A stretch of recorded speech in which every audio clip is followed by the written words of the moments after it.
Hello, this is Brian Rowe with Mythic MTG Tech number 166, doing a list of 10 underplayed, undervalued red EDH cards. I really got inspired to do this list for two reasons. Number one, I was doing a trade and I wanted to pick up a Goblin Welder, and I was shocked to see that it was under $3. Just incredible value. Number two, I did my red list over a year and a half ago, and I really wanted to redo that list, but I liked the cards that were on it, and this gives me an opportunity to highlight a bunch of new cards that didn't make that original list that people should really know about. The criteria here is the cards have to be great, and they've got to be under $5. It's not my fault if they go up in value after this video comes out. Some honorable mentions here. Possibility, Storm, Wild Ricochet, and Chaos Warp are clearly honorable mentions. Chaos Warp's in a lot of stuff. Possibility Storm is a build-around deck, and Wild Ricochet I like, but a lot of people already know about it. I'm going for some more obscure stuff here. In the number 10 spot, Ruination. Crush people, especially those that play expensive dual lands and Maze of Ith or other utility lands. This is a dollar card that you can watch hundreds of dollars clear off the EDH board in one foul swoop. Great card. Wildfire. This card has great memories for me. I played it in a deck with a bunch of artifacts and covetous dragons. It's really, really good. Destructive Force is a new version of this that does 5 damage and clears out 5 lands.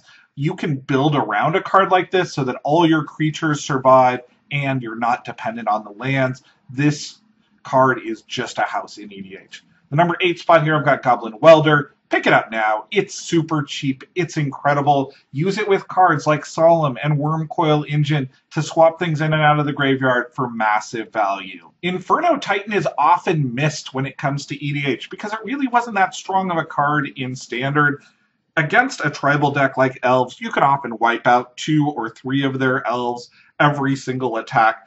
I also like pairing this with something like Furnace of Wrath. People see red as the damage color. I really see red as the control color, and Inferno Titan is a great control card that happens to do a lot of damage. The number 6 spot here, I've got one of the few that is on my original list, which is the ability to take control of other people's stuff. Zealous Conscripts does this better than anything else. Grab a Planeswalker right before it's about to ultimate. If you're playing against a bunch of blue players, go for Word of Seizing. Split second makes blue players cry. The number 5 spot here, I've got Mana Barbs with an honorable mention to Ankh of Mishra. These cards shut down those ramp decks. They take massive amounts of damage ramping and then casting their overpriced spells. If you are using artifact mana to get to your higher cost spells, then you aren't even affected by these cards the way the rest of the board is. In the number 4 spot here, I've got Blasphemous Act. This is really the one red casting cost board wipe. Often there's 13 creatures on the board, making this super cheap. Think about comboing it with cards like Stuffy Doll or Boros Reckoner. Boros Reckoner is under $5. That was a $25 card when it was a house in Standard. It's really good in EDH. Now's a solid time to pick it up. The number 3 spot here, I've got some more land destruction. Red is extremely good at land destruction. This isn't the way to make friends, but this is a way to win at EDH. Burning Sands is very nice. Epicenter with Threshold is basically an Armageddon, and Avalanche Riders has Echo for a 2/2, but it's got Stone Rain stapled on top of it. If you can find a way to bring this back from your graveyard, you have incredible control right there. Rite of Ruin is a personal favorite. You can build a deck that isn't heavy on either artifacts or creatures so that you can maximize the effect on others and minimize the effect on you. Or even better, have creatures that you want to be sacrificed. Maybe play this in red-black where you're trying to get things into the graveyard so that you can bring them back. I really, really like this card. Yes, it costs a lot of mana, but it's often devastating to individuals. The number 1 spot here, I've got red dragons. Not all red dragons are great, but these dragons are really, really good.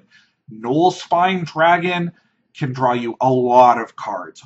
Horde Smelter Dragon can control other people's artifacts And Dragon Mage is incredible as it cycles through everybody's cards. Dragons are on their way up. I can't say that these are going to stay under $5 very long, but they are really, really good dragons that are out there. And if you can either ramp into them, especially with artifact mana, you can cast these guys much sooner than you would realize. Play with something like Urbrass so that they've got haste so you get the full effect. Thanks. This has been Brian Rowe with Mythic MTG Tech. Thank you to everybody who's over there on Patreon supporting the channel. I greatly appreciate it. I've got some videos coming up here soon, including a deck tech, a speculation video, and one on some of my favorite altered art out there.